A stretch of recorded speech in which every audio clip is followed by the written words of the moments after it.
Under water diamond bike restoration. सुंदर अपने बेटे रोहन को जबरदस्ती से तैरना सिखा रहा था। तब रोहन कहता है, पापा पापा मैं आपके साथ गैराज में काम कर लूंगा, लेकिन मैं तैरना नहीं सीखूंगा। मुझे पानी से बहुत डर लगता है पापा। अरे चुप कर और नदी में जाकर तैरना सीख। अगले हफ्ते गांव में स्विमिंग कंपटीशन है और मेरा सपना है कि तू उसमें हिस्सा ले और जीते भी। अब गैराज में आने की कोई जरूरत नहीं है। ऐसा कहकर सुंदर रोहन को लेकर नदी के किनारे जाता है और उसे तैरने के लिए कहता है। तब रोहन डरते डरते पानी के अंदर जाता है। वो पानी में तैरने की कोशिश करता है, लेकिन तब उसका बैलेंस चला जाता है और वो पानी के साथ बहने लगता है। देखते ही देखते वो पानी के अंदर अंडर वाटर चला जाता है। सुंदर ये देखकर बहुत डर जाता है। वो रोहन को आवाज देने लगता है, रोहन रोहन मेरे बेटे रोहन। ऐसा कहते हुए सुंदर भी नदी में कूद जाता है और उसे ढूंढने लगता है, लेकिन तभी उसका ध्यान जाता है कि रोहन तो नदी किनारे पर है। सुंदर उसे देखकर बहुत खुश हो जाता है। वो रोहन को लेकर घर आता है और कहता है, रोहन मेरे बेटे मुझे माफ कर दो। मैंने कुछ ज्यादा ही जबरदस्ती की तुम्हें तैरना सिखाने की, लेकिन मैं समझ गया बेटा, जान से बढ़कर कुछ नहीं है। छोड़ दो ये तैरना वैरना। लेकिन तब वो देखता है कि रोहन कुछ सोचता हुआ रहता है। सुंदर दूसरे दिन अपने काम पर चला जाता है। इधर रोहन, अरे मैं तो पानी में डूब गया था, जिस वजह से मैं बेहोश हो गया था। लेकिन मैं बाहर कैसे निकला और मुझे ऐसा महसूस क्यों हो रहा है कि कोई मुझे किनारे तक छोड़कर फिर से पानी में चला गया। आखिर कौन थे वो? रोहन ऐसा सोचकर फिर से नदी की तरफ जाता है। उस दिन वो जानबूझकर पानी में कूद जाता है। वो ठीक उसी जगह पर जाता है जहाँ पर उसे लगता है कि कोई लोग है, और जैसे ही वो डूबता है तभी कुछ छोटे छोटे लोग उसे दिखाई देते हैं। ये सब देखकर रोहन चकित हो जाता है, क्योंकि वो दुनिया लिलीपुट लोगों की थी। एक लिलीपुट अपनी पुरानी मिनी बाइक के साथ था।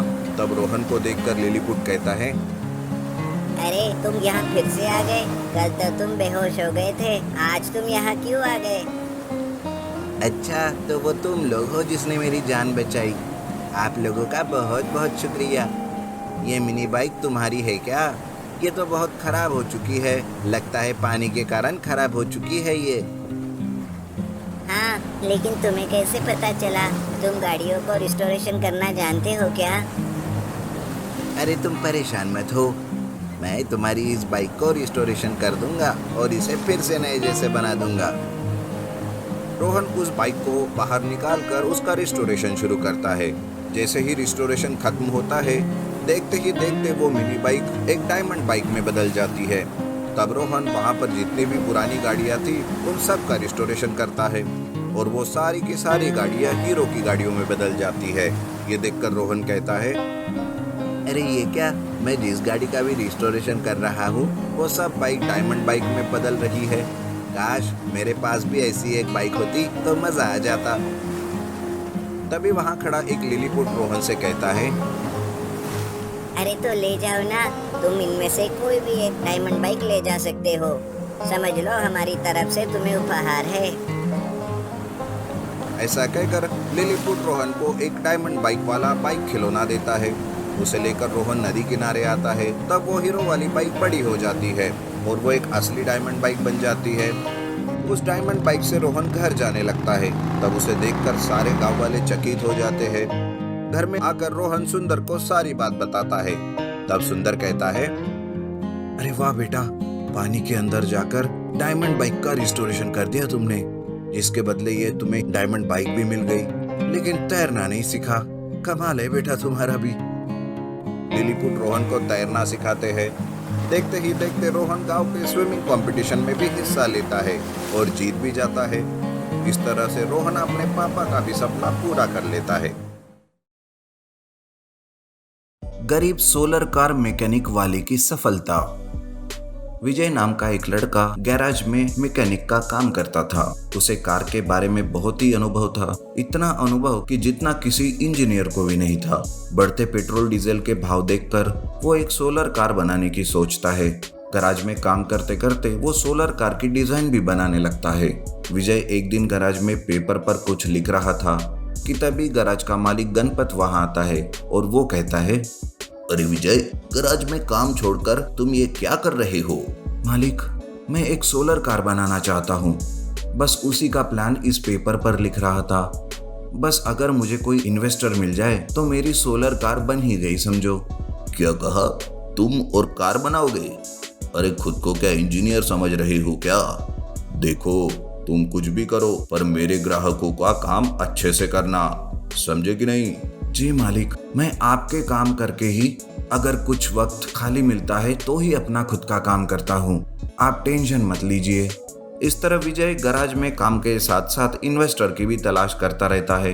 एक बार वो अपना सारा प्लान लेकर मदन नाम के एक इन्वेस्टर के पास जाता है, पर विजय को देखकर वो कहता है, अबे ये क्या कह रहे हो बे? अब तुम जैसे कार भी बनाने लगे तो क्या होगा दुनिया का? तुम जैसे तो यहाँ रोज आते हैं और जाते हैं, और वैसे भी अभी मेरे पास समय नहीं है तुम्हारी बात सुनने के लिए। चल निकल यहाँ से, आया बड़ा कार बनाने वाला। लेकिन सर, एक बार मेरा प्लान तो देख लीजिए, इससे हमारे देश को बहुत फायदा होगा सर। अबे मुझे तुम्हारे फालतू कार प्लान में कोई दिलचस्पी नहीं है बे। एक बार कहा ना निकलो तो निकलो बस। मदन ऐसा कहकर विजय का प्लान देखे बगैर ही उसे अपने ऑफिस से निकाल देता है। विजय हर एक इन्वेस्टर को मिलने जाता है, पर हर बार वही नाकामयाबी उसे मिलती है। बेचारा विजय बहुत ही उदास हो गया था। एक बार वो गैराज में काम करते करते सोचता है, अरे ये क्या, कोई भी मेरे प्लान को देखता तक नहीं। अगर मैंने ऊंची पढ़ाई की होती या इंजीनियर बन गया होता और अच्छे कपड़े पहने होते तो क्या तभी मेरा प्लान अच्छा होता? इसका मतलब लोगों के पहनावे पर उसकी काबिलियत साबित होती है। लगता है इस जन्म में मेरा सपना तो पूरा नहीं हो सकता। ऐसा सोचकर विजय अपने प्लान को फाड़ने जाता है कि तभी उसका मालिक गणपत वहां आता है और उसे रोकते हुए वो कहता है, अरे विजय, ये क्या कर रहे हो तुम? मुझे सब पता है। तुम्हारी इस लगन और मेहनत को देखकर मैं तुम्हें एक मौका देना चाहता हूँ। तुम मेरे गैराज में ही अपनी सोलर कार बना सकते हो, और तुम्हें किसी भी चीज की जरूरत हो तो मैं सब तुम्हें दूंगा। अब तुम पैसों की चिंता मत करो और अपने काम पर लग जाओ। सच में मालिक, आप सच में मेरी मदद करोगे? आपका बहुत बहुत धन्यवाद मालिक। हाँ, बस जब तुम्हारा ये प्लान सक्सेस हो जाएगा और तुम अमीर बन जाओगे तब बस मुझे मत भूलना। ऐसा कहकर गणपत विजय को आशीर्वाद देकर वहां से घर चला जाता है। विजय दिन रात गैराज में मेहनत करता है। वो दिन में रिपेयर का काम करता और रात को अपनी कार पे काम करता था। देखते ही देखते कुछ ही महीनों में उसने एक कार बना ली और कार के छत पर सोलर पैनल भी लगा दिए।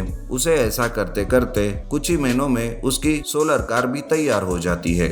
आखिर विजय उसे देखकर बहुत खुश हो जाता है। उसे लगता है कि उसका सपना पूरा हो गया। तभी गैराज का मालिक गणपत वहां आता है और कहता है, अरे वाह विजय, तुम्हारी सोलर कार तो बहुत ही बढ़िया दिख रही है। हाँ मालिक, ये सब तो आपकी वजह से ही हो पाया है। बस अब इसे रास्ते पर चलाना बाकी है।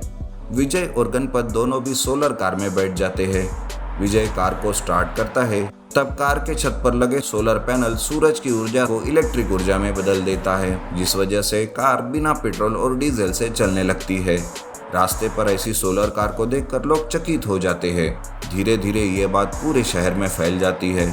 बहुत सारी कंपनियां विजय से डील करने आने लगती है। विजय की सोलर कार देखते ही देखते बहुत फेमस हो जाती है। ऐसे में एक रिपोर्टर उसके पास आता है और वो कहता है, सर आपकी सोलर कार तो शहर में बहुत फेमस हो गई है। हमने सुना है कि पहले आपको बहुत ही मुश्किलों का सामना करना पड़ता था। बिना ज्यादा पढ़े लिखे ये सब हासिल करना आपको कैसा लग रहा है? अपना सपना पूरा होते देख तो कोई भी खुश हो जाता है। उसी तरह मैं भी बहुत खुश हूँ, लेकिन आज इसके पीछे मेरा नहीं बल्कि मेरे गैराज के मालिक का बहुत बड़ा हाथ है। अच्छा हुआ कि मैं ज्यादा पढ़ा लिखा नहीं हूँ, नहीं तो कोई भी नौकरी करते रहता था और अपना सपना कभी पूरा न कर पाता। इस तरह से विजय एक बहुत बड़ी कार कंपनी के साथ सोलर कार बनाने की डील तय करता है और देखते ही देखते ढेर सारे पैसे कमाना शुरू करता है और जल्दी वो शहर का एक बहुत बड़ा आदमी बन जाता है।